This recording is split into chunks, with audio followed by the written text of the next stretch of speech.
ಆತ್ಮೀಯ ಸ್ನೇಹಿತರೆ, ಎಲ್ಲರಿಗೂ ನಮಸ್ಕಾರ.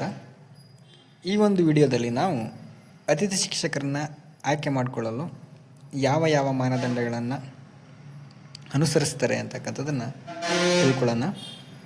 ಯಾರು ನಮ್ಮ ಚಾನಲ್ನ ಸಬ್ಸ್ಕ್ರೈಬ್ ಮಾಡಿಲ್ವೋ ದಯವಿಟ್ಟು ಸಬ್ಸ್ಕ್ರೈಬನ್ನು ಮಾಡಿಕೊಳ್ಳಿ.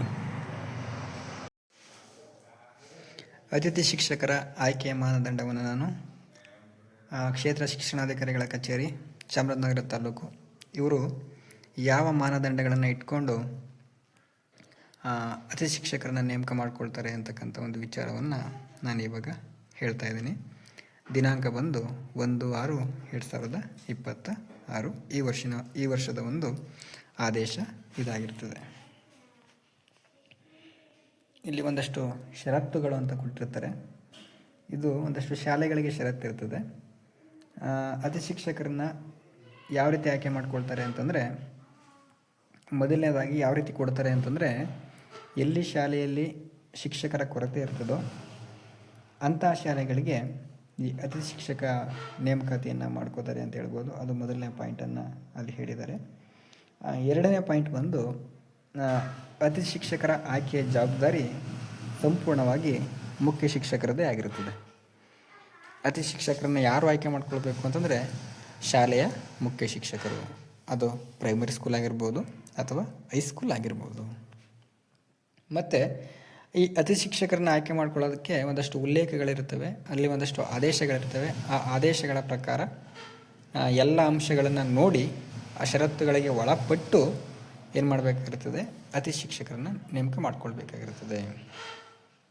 ಜೊತೆಗೆ ಶಾಲೆಯವರು HM ಅವರು ನಮ್ಮ ಒಂದು ಶಾಲೆಯಲ್ಲಿ ಖಾಲಿ ಹುದ್ದೆ ಇದೆಯಾ ಅಂತ ಫಸ್ಟು ಚೆಕ್ ಮಾಡಿಕೊಂಡು ಆಮೇಲೆ ಅತಿಥಿ ಶಿಕ್ಷಕರನ್ನ ನೇಮಕ ಮಾಡ್ಕೊಳ್ಬೇಕು. ಅಕಸ್ಮಾತ್ ಅತಿಥಿ ಶಿಕ್ಷಕರನ್ನ ತಗೊಳ್ಳಿ ಅಂತೇಳಿ ಕೊಟ್ಟಿದ್ರು ಕೂಡ ಅಕಸ್ಮಾತ್ ಅಲ್ಲಿ ಖಾಲಿ ಹುದ್ದೆ ಇಲ್ಲ ಅಂತಂದರೆ ಅದನ್ನು ವಾಪಸ್ ಅವರು ಹೇಳಬೇಕಾಗಿರ್ತದೆ. ಇಲ್ಲ, ನಮಗೆ ಹುದ್ದೆ ಇಲ್ಲ, ನೀವು ಅತಿಥಿ ಶಿಕ್ಷಕರು ಬೇಕಾಗಿಲ್ಲ ಅಂತ ಅವರಿಗೆ ಮಾಹಿತಿಯನ್ನು ಕೊಡಬೇಕಾಗಿರ್ತದೆ.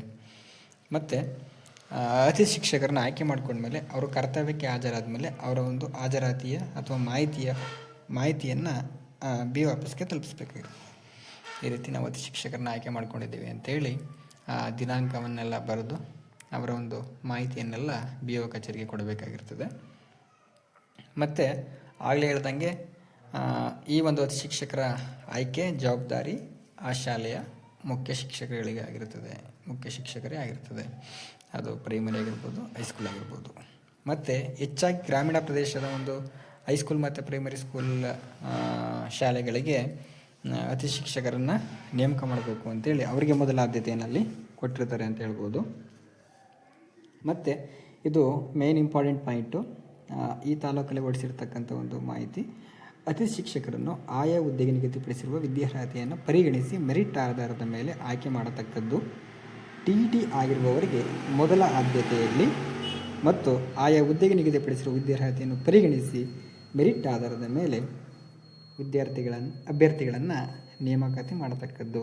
ತಪ್ಪಿದ್ದಲ್ಲಿ ಆಯಾ ಶಾಲಾ ಮುಖ್ಯೋಪಾಧ್ಯಾಯರನ್ನೇ ಹೊಣೆಗಾರರನ್ನಾಗಿ ಮಾಡ್ತಾರೆ ಅಂತ ಹೇಳ್ಬೋದು. ಅಂದರೆ ಇಲ್ಲಿ ಅತಿಥಿ ಶಿಕ್ಷಕರನ್ನ ಆ ಹುದ್ದೆಗೆ ಇಂಥ ಅರ್ಹತೆ, ಈ ಅರ್ಹತೆ ಇದ್ದರೆ ಆ ಒಂದು ಹುದ್ದೆಗೆ ಅವರು ಅರ್ಹರು ಅಂತ ಹಾಕಿರ್ತಾರೆ. ಈಗ ಹೈಸ್ಕೂಲ್ ಆಗಿರ್ಬೋದು, ಪ್ರೈಮರಿ ಆಗಿರ್ಬೋದು, ಕನ್ನಡ ಟೀಚರ್ ಆಗಬೇಕು ಅಂತಂದರೆ ಅಲ್ಲಿ ಹೆಚ್ಚಿಗೆ ಆಗಿರಬೇಕಾಗಿರ್ತದೆ. ಮತ್ತು ಇಂಗ್ಲೀಷ್ ಆಗಬೇಕು ಅಂದರೆ ಇಂಗ್ಲೀಷ್ ಮೇಜರ್ ಆಗಿರ್ತದೆ. ಹಂಗೆ ಸೋಷಿಯಲ್ ಸೈನ್ಸ್ ಆಗಬೇಕು ಅಂತಂದರೆ ಅವರು ಕೂಡ ಕನ್ನಡ ಅಥವಾ ಬೇರೆ ಒಂದು ಸೋಷಿಯಲ್ ಸೈನ್ಸ್ಗೆ ಸಂಬಂಧಪಟ್ಟಂಥ ಒಂದು ಕೋರ್ಸನ್ನು ಕಂಪ್ಲೀಟ್ ಮಾಡಬೇಕಾಗಿರ್ತದೆ. ಮತ್ತು ಸೈನ್ಸ್ಗೆಲ್ಲ ಅವರು ನಿಗದಿಪಡಿಸಿರ್ತಕ್ಕಂಥ ವಿದ್ಯಾರ್ಹತೆ ಇರಬೇಕು.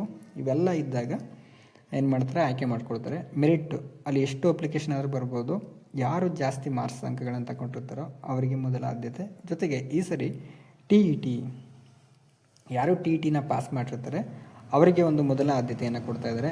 ಅಲ್ಲಿ TET ಮಾಡಿರ್ತಕ್ಕಂಥ ಒಂದು 4-5 ಜನ ಹಾಕಿದರೆ ಅದರಲ್ಲಿ ಯಾರ್ದು ಮೆರಿಟ್ ಬರ್ತದೆ ಅಂಥವರನ್ನು ಆಯ್ಕೆ ಮಾಡ್ಕೋಬೋದು. ಈ ಎಲ್ಲ ಒಂದು ಜವಾಬ್ದಾರಿ ಆ ಶಾಲೆಯ ಮುಖ್ಯ ಶಿಕ್ಷಕರಿಗೆ ಇರ್ತದೆ. ಮತ್ತು ಅತಿಥಿ ಶಿಕ್ಷಕರನ್ನ ನೇಮಕ ಮಾಡ್ಕೊಂಡ್ಮೇಲೆ ಶಾಲೆಯ ಮುಖ್ಯ ಶಿಕ್ಷಕರು ಅವರಿಗೆ ಒಂದು ಹಾಜರಾತಿಯನ್ನು ಇಡಬೇಕಾಗಿರ್ತದೆ. ಅವರ ಹಾಜರಾತಿ ವಹಿಯಲ್ಲಿ ಸೈನ್ ಮಾಡಬೇಕಾಗಿರ್ತದೆ.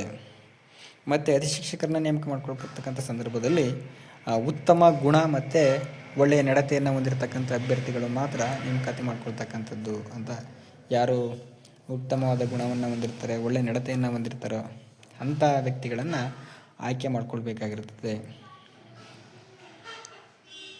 ಈ ಅತಿ ಶಿಕ್ಷಕರ ಹುದ್ದೆ ಯಾವಾಗ ಕ್ಯಾನ್ಸಲ್ ಆಗ್ಬೋದು ಅಂತಂದರೆ, ಆ ಒಂದು ಸಾಲಲ್ಲಿ ಯಾರಾದರೂ ಶಿಕ್ಷಕರ ನೇಮಕಾತಿ ಆಯಿತು ಅಂತಂಥ ಸಂದರ್ಭದಲ್ಲಿ ಅವರ ಒಂದು ಹುದ್ದೆ ಕ್ಯಾನ್ಸಲ್ ಆಗುತ್ತೆ, ಅಥವಾ ವರ್ಗಾವಣೆ ಆದಂಥ ಸಂದರ್ಭದಲ್ಲಿ, ಅಥವಾ ಹೆಚ್ಚುವರಿ ಶಿಕ್ಷಕರು ಅಲ್ಲಿ ಬಂದಂಥ ಸಂದರ್ಭದಲ್ಲಿ ಒಂದು ಅತಿ ಶಿಕ್ಷಕರನ್ನು ಕೂಡಲೇ ಶಾಲೆಯಿಂದ ಬಿಡುಗಡೆಗೊಳಿಸ್ತಾರೆ ಅಂತ ಹೇಳ್ಬೋದು.